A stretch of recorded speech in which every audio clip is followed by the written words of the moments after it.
I don't have to tell you things are bad.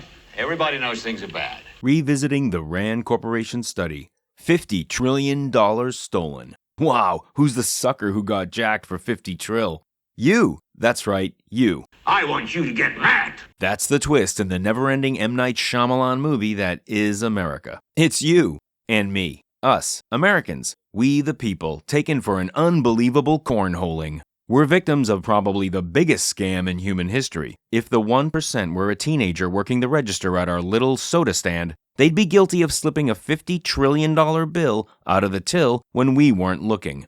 Are you gonna stand for that, America? You gonna let him get away with that? You gonna let this fucking punk get away with that? What's the matter? What's the world coming to? Holy guacamole. Have some self-respect. What's the word the internet kids are using? Cuck? You're a cuck. We're a cuck. And this wasn't a one-time job like the Lufthansa heist. This is still going on. The FBI says $2 million. Port Authority police say $4 million. The city cops say 5.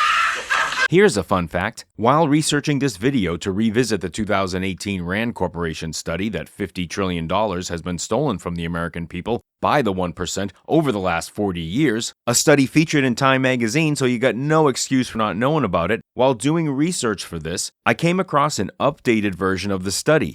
And it makes sense. 2018 is starting to fade in the distance. Hell, after the hullabaloo of the pandemic, 2018 feels like it was 30 years ago. But researcher Carter Price was back at it like the scientific pit bull he is, and updated this banger of a track for the 2025 party people.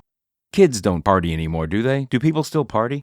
And boy, does this track got a slammin' beat. And by track, I mean updated research paper, and by beat, I mean you're gonna beat yourself up with this. You're gonna want to beat someone with this. That's not nice. You know, I don't have a great ending for this metaphor, but the findings should make you pretty upset. Upset with those who have perpetrated and perpetuated this theft, and those who have allowed it to go unaddressed. Namely, me. And you. Us. The American people. Or the Society of American Victims. Let's stop being victims and hold these people accountable. Money for that fucking commercial, you know?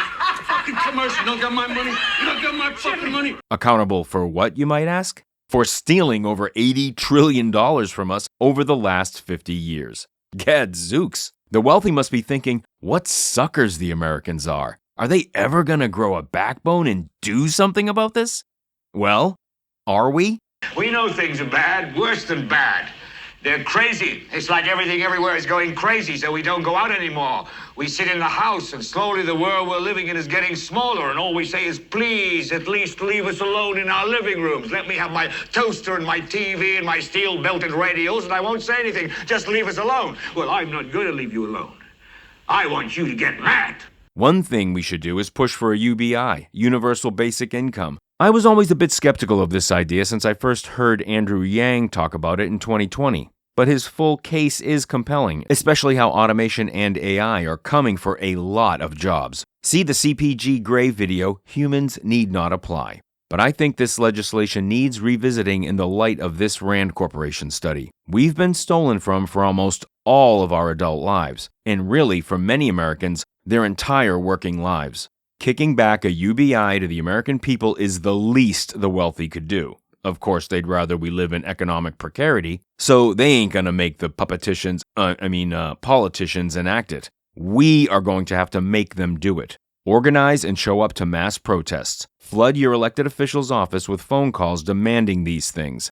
In all seriousness, the way this country is headed, the fact that there are so many guns, and the violent history that we have, if we or the elite want to stave off a really bloody civil unrest, then we need a Medicare for All and a UBI enacted immediately. That's not going to totally make up for what's been stolen, but it's a start. Otherwise, enjoy your medical debt. All I know is that first, you've got to get mad. You've got to say, I'm a human being. God damn it. My life has value.